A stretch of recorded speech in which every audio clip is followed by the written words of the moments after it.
कोई भी सपना साकार करने के लिए सबसे जरूरी है सही कोच का होना। चुनिए एजुकेशन राइज को और करें अपने सपना साकार। Download the app now. तो आज हम पढ़ेंगे छंदों के प्रकार।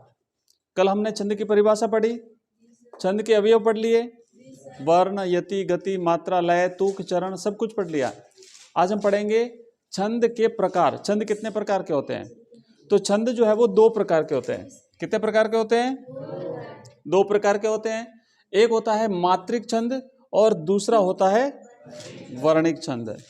मात्रिक छंद में क्या होता है कि छंद के निर्माण यानी जब छंद बनाते हैं तो उसके बनाते समय मात्राओं का ध्यान रखा जाता है। प्रत्येक चरण में मात्राओं की संख्या समान होती है। मात्रिक छंद की बात कर रहे हैं।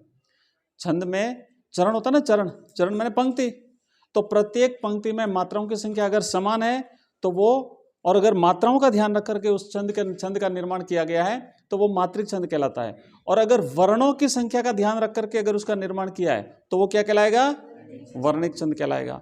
लेकिन वर्णिक छंद में हमें एक चीज और पढ़नी पड़ेगी, वो होता है गण, क्योंकि वर्णों का निर्धारण जो है वो गणों के आधार पर होता है। तो आगे हम पढ़ेंगे, पहले एक बार हम देख लेते हैं कि छंद जो है ये मुख्य रूप से दो प्रकार के होते हैं। भाई कितने प्रकार के होते हैं? एक होता है मात्रिक छंद और दूसरा होता है वर्णिक छंद। ये कई बार परीक्षा में आता है, छोटा प्रश्न अगर आया तो आप लोग याद रखना है। तो मात्रिक छंद जो है ना वो किसे कहते हैं कि जिन छंदों में मात्राओं की संख्या और नियम का ध्यान रखा जाता है उसे हम मात्रिक छंद कहते हैं। अब कैसे ध्यान रखा जाता है ये अभी अपन पढ़ेंगे। जैसे गीतिका पढ़ेंगे अपन, गीतिका एक मात्रिक छंद है। तो क्यों मात्रिक छंद क्यों है? क्योंकि उसमें जब उसको बनाया तो उसमें मात्राओं की संख्या का ध्यान रखा गया, मात्राओं की संख्या के आधार पर उसका निर्माण किया, इसलिए वो मात्रिक छंद है। और वर्णिक छंद क्या होता है कि जिसमें जिन छंदों में वर्णों, वर्ण का मतलब होता है अक्षर, जिन छंदों में वर्णों की गिनती होती है उसे हम कौन सा छंद कहते हैं? भाई वर्णिक छंद कहते हैं। तो समझ में आया छंद कितने प्रकार के होते हैं? दो प्रकार के। दो प्रकार कौन कौन से हैं? मात्रिक और वर्णिक छंद। Very good. अब देखो नेक्स्ट आगे बढ़ते हैं। अब हम पढ़ेंगे जो मात्रिक छंद है और जो वर्णिक छंद है इनको फिर अलग अलग डिवाइड किया है। इनके तीन भेद हैं। कितने भेद हैं? तीन भेद हैं। अगर वो मात्रिक छंद है तब भी उसके तीन भेद, अगर वो वर्णिक छंद है तब भी उसके तीन भेद। क्या भेद हैं? तीन। कि अगर मात्रिक छंद है तो हम उसे कहेंगे सममात्रिक, अर्ध सममात्रिक और विषम मात्रिक। अगर वो वर्णिक छंद है तो हम उसे कहेंगे समवर्णिक छंद, अर्ध समवर्णिक छंद और विषम वर्णिक छंद। क्या कहेंगे? सम, अर्ध सम और विषम। सम में क्या होता है? अगर वो मात्रिक है या वर्णिक है कोई भी, अगर वो सम है तो सम में उसके चारों चरणों में मात्राओं और वर्णों की संख्या क्या होती है? भाई बराबर होती है। अगर मात्रिक है तो उसके चारों चरणों में मात्राओं की संख्या बराबर होगी, और अगर वर्णिक छंद है तो चारों चरणों में किसकी संख्या बराबर होगी? वर्णों की संख्या। मात्रिक छंद है तो ऐसे छंद को हम कहेंगे सम मात्रिक छंद, और अगर वर्णिक छंद है तो हम ऐसे छंद को कहेंगे सम वर्णिक छंद। समझ में आ रहा है? छंद दो प्रकार के होते हैं, एक मात्रिक छंद और दूसरा। और अगर मात्रिक छंद है और उसके सभी चरणों में अगर मात्राओं की संख्या समान है तो वो कौन सा छंद हुआ? बताओ। मात्रिक तो है ही, लेकिन अगर उसके चार चरण हैं और चारों चरणों में अगर मात्राओं की संख्या समान है तो वो कौन सा छंद कहलाएगा? सम मात्रिक छंद। कौन सा कहलाएगा? और अगर वर्णिक छंद है और उसके सभी चरणों में वर्णों की संख्या अगर समान है तो समवर्णिक छंद कहलाएगा। समझ में आया? इसी तरीके से इसका दूसरा भेद होता है अर्ध सम। अगर मात्रिक छंद है तो अर्ध सम मात्रिक छंद, और वर्णिक छंद है तो अर्ध सम वर्णिक छंद। मतलब ये तीन भेद मात्रिक में भी होते हैं और ये तीन भेद वर्णिक में भी, दोनों में तीन तीन भेद होते हैं। तो देखो सम में तो समझ में आया ना कि सभी चरणों में संख्या समान होती है, मात्रा और वर्णों की। अगर मात्रिक है तो मात्राओं की संख्या समान, वर्णिक है तो वर्णों की संख्या समान। और अर्ध सम में क्या होता है कि जिस छंद के पहले और तीसरे, जैसे मान लो चार पंक्तियां, 1 2 3 और 4, तो पहले और तीसरे में और दूसरे और चौथे में वर्णों की संख्या समान होगी या मात्राओं की संख्या समान होगी। एक को छोड़ करके एक, एक को छोड़ करके एक। तो देखो पहले और तीसरे और दूसरे और चौथे चरणों में मात्राओं अथवा वर्णों की संख्या बराबर होती है, उसे अर्ध सम मात्रिक अर्ध सम छंद कहते हैं। मात्रिक है तो अर्ध सम मात्रिक और वर्णिक है तो अर्ध सम वर्णिक। समझ में आ रहा है कि नहीं आ रहा है? कंफ्यूज तो नहीं हो रहे हो ना? छंदों के भेद पढ़ रहे हैं अपन, है ना। जैसे मात्रिक छंद है तो मात्रिक छंद के कितने भेद हुए? 3 भेद। कौन कौन से? सम, अर्ध सम और विषम। सम मात्रिक छंद किसे कहते हैं? जिसके सभी चरणों में मात्राओं की संख्या समान है। अर्ध सम मात्रिक छंद किसे कहते हैं? जिसके पहले और तीसरे चरण में और दूसरे और चौथे चरण में अगर मात्राओं की संख्या समान है, क्योंकि पहले और दूसरे में नहीं होगी समान, फिर पहले और तीसरे में जितनी मात्रा पहले चरण में है, पहले चरण में पहली पंक्ति में, उतनी मात्राएं तीसरी पंक्ति में होगी, और जितनी मात्राएं दूसरी पंक्ति में है उतनी मात्राएं चौथी पंक्ति में होगी, तो वो अर्ध सम कहलाएगा। आधा सम। कैसा सम है? आधा सम। और इसी तरीके से वर्णों की संख्या अगर है तो वो वर्णिक कहलाएगा और वो अर्ध सम कहलाएगा। और एक होता है विषम। मात्रिक है तो विषम मात्रिक और वर्णिक है तो विषम वर्णिक। क्या होता है विषम? जिस छंद में 4 से अधिक चरण होते हैं। कुछ ऐसे छंद होते हैं जिसमें चरणों की संख्या, चरण मैंने पंक्ति, समझ में आ रहा है? पंक्तियों की संख्या 4 नहीं होती है। ज्यादातर छंद में, ज्यादातर में तो 4 ही होती है, लेकिन कुछ ऐसे छंद होते हैं जिसमें चरणों की संख्या यानी पंक्तियों की संख्या 4 से ज्यादा, या तो 6 होती है या फिर 8 होती है। जैसे कुंडलिया, एक कुंडलियां होते हैं, कुंडलिया छंद होता है। तो उसमें क्या होता है कि इतने चरण होते हैं, या तो 6 चरण होंगे या 8 चरण होंगे, और उनकी मात्राओं तथा वर्णों की संख्या भिन्न भिन्न होती है। किसी भी पंक्ति में समान नहीं होगी, न तो मात्राएं समान होगी और न ही वर्ण समान होंगे। उन्हें हम विषम छंद कहते हैं। अगर मात्रिक है तो विषम मात्रिक और वर्णिक है तो विषम वर्णिक। जैसे छप्पय और कुंडलिया, ये विषम मात्रिक छंद है। छप्पय और कुंडलिया क्या है? विषम मात्रिक। समझ में आया थोड़ा बहुत? हमने अभी पढ़ा है छंद के प्रकार। छंद 2 प्रकार के होते हैं, एक मात्रिक छंद और दूसरा वर्णिक छंद। अब मात्रिक छंद के कितने प्रकार हैं या वर्णिक छंद के कितने हैं? तो दोनों के 3 प्रकार हैं। पहला है सम, दूसरा है अर्ध सम और तीसरा है विषम। या फिर ऐसे करो कि पहला सम, दूसरा विषम। एक तो सम जिसमें समान, सब में समान, एक विषम किसी में भी समान, और एक बीच वाला आता है आधा सम और आधा विषम, अर्ध सम जिसे कहते हैं। तो आधा सम कौन सा? पहली और तीसरी में समान और दूसरी और चौथी में समान। तो ये इस तरीके से इसके भाई 3 भेद हो गए, मात्रिक के और वर्णिक के। क्लियर हुआ? अब हम एक चीज और पढ़ेंगे नेक्स्ट। वो चीज ये है कि जब हम वर्णिक छंद पढ़ते हैं, क्या पढ़ते हैं भाई? तो वर्णिक छंद में गणों की एक चीज जो आपको याद करना पड़ेगा, वो गण होते हैं। गण क्या होते हैं भाई? गण होते हैं।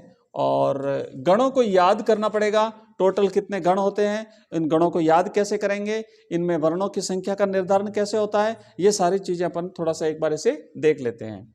तो यहाँ पे आप देख सकते हो कि वर्णिक छंद के प्रकार। अब वर्णों में, वर्णिक छंद में वर्णों की गिनती होती है। ये पहले ही हम देख चुके हैं भाई। मात्रिक छंद में मात्राओं की गिनती होती है और वर्णिक छंद में किसकी गिनती होती है? वर्णों की गिनती। वर्ण का मतलब समझते हो ना? वर्ण किसे कहते हैं? अरे अक्षर जो होता है ना, अक्षर, उस अक्षर को हम क्या कहते हैं? वर्ण कहते हैं। तो अब यहाँ पे देखो कि जो वर्णिक छंद होता है इसमें अक्षरों की गिनती होती है, यानी वर्णों की गिनती होती है। जैसे ये क एक वर्ण हो गया, है ना, प एक वर्ण हो गया, य एक वर्ण हो गया, ये वर्ण है। और 3 वर्णों, ये वर्षों नहीं है, 3 वर्ण है। 3 वर्णों, यहां लिख देता हूं, वर्णों। 3 वर्णों के एक समूह को हम गण कहते हैं। 3 वर्ण, जैसे मान लो ये हो गया, एक क, एक म, एक ल। ये कितने वर्ण हुए भाई? 3 वर्ण हुए। ये 3 वर्णों का एक समूह बनेगा, उसे हम एक गण कहेंगे। ये एक गण हो गया। क्या हो गया? ये गण हो गया।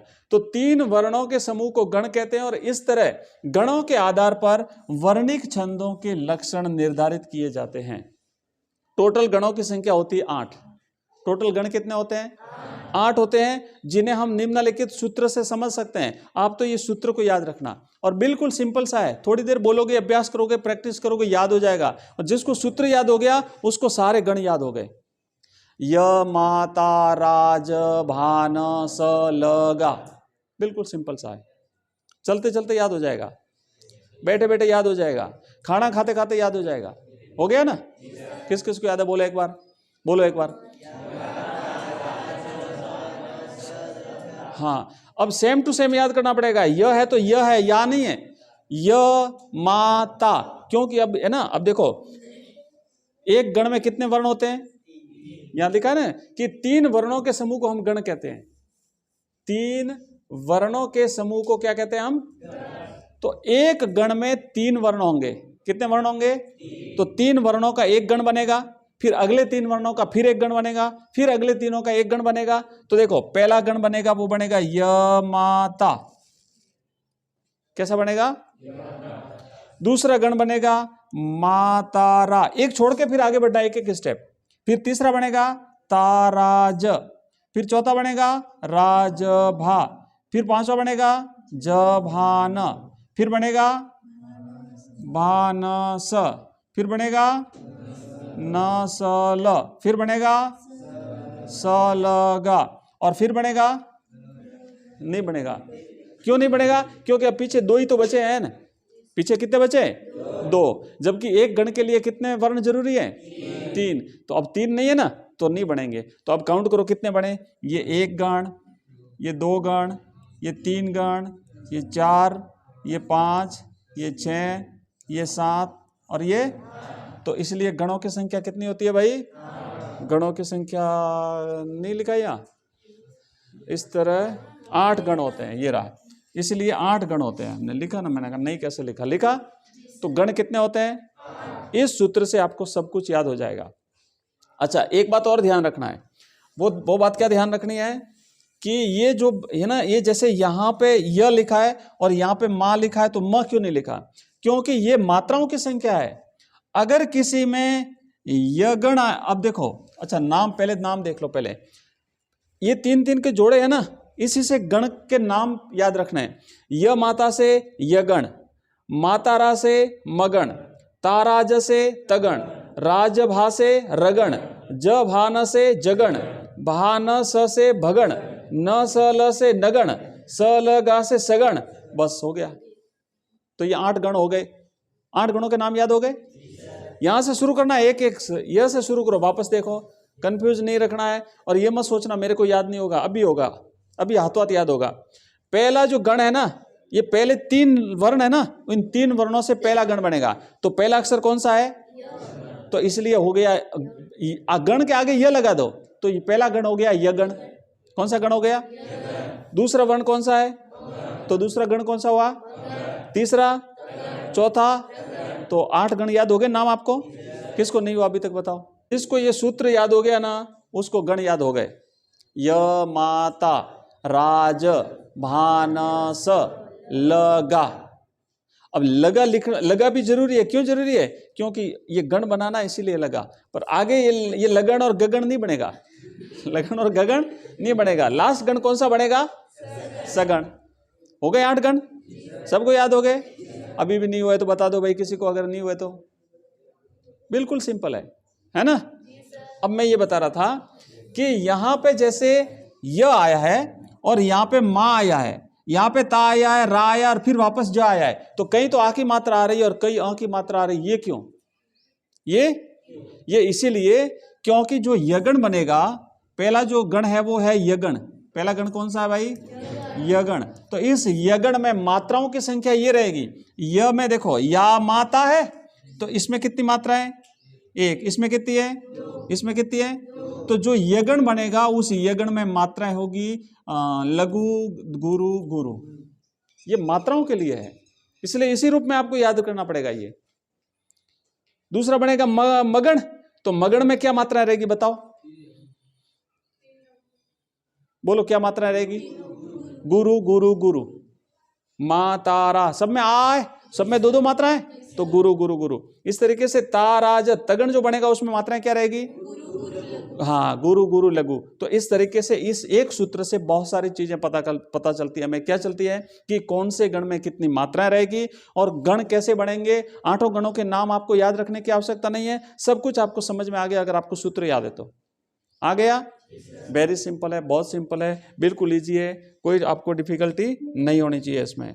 अब हम आगे बढ़ते हैं और हम शुरुआत करते हैं भाई। अच्छा चलो, ये थोड़ा सा एक बार इसको भी देख लो। ये जो हमने 8 गण बनाए थे ना, वो उस सूत्र से बने। मैं एक बार सूत्र यहाँ वापस लिख देता हूं। य माता राज भानस लगा, य माता राज भानस लगा। देखो य से पहला ये गण हो गया। पहले 3 शब्द लेने हैं आपको, वर्णों का समूह लेना है। तो 3 वर्ण कौन से आए? य माता आ गया।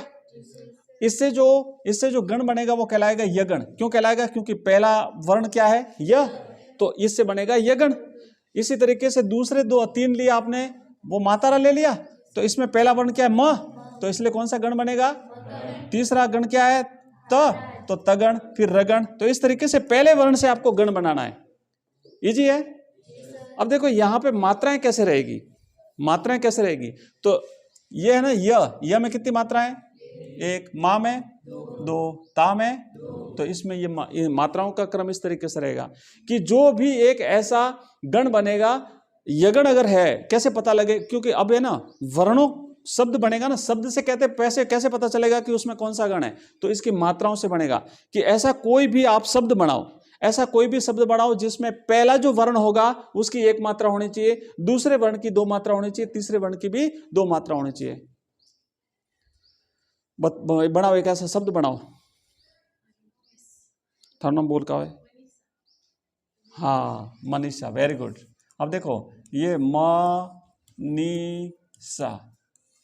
ये मनीषा है ना, इसमें कौन सा गण है बता दो? यगण है। तुम सभी अपने अपने नाम में गण बता दो, कौन सा गण है? थारा नाम का है? दरिया, दरिया, तेरा भी यगण ही है। हाँ, दरिया। तेरा कहां से होगा? सौभाग्य, 100 डबल हो गया ना।